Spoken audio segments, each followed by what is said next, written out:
మరి భవిష్యత్తులో ఇంత పెద్ద సంస్థ బాధ్యతగా ఇక్కడ రైతులు భూములు ఇచ్చారు, ప్రాణప్రదంగా చూసుకుంటాడు రైతు భూమిని. కాబట్టి ఈరోజు రాష్ట్రంలో దేశంలో మనం వ్యవసాయ దేశంగా అనేక ఎక్స్పోర్ట్స్ చేయగలుగుతా ఉన్నాం.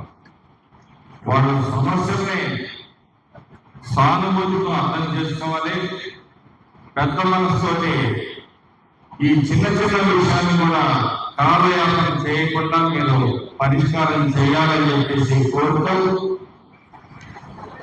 అవకాశం ఇచ్చిన మరి ఈ ప్రాంత ప్రజలందరికీ ధన్యవాదాలు తెలియజేసుకుంటూ మీ శాసనసభ్యుడిగా ఎప్పుడు మీ సమస్యల పరిష్కారం కోసం మీ వెంట ఉంటానని చెప్పి తెలియజేస్తూ సెలవు తీసుకుంటున్నాను. ధన్యవాదాలు.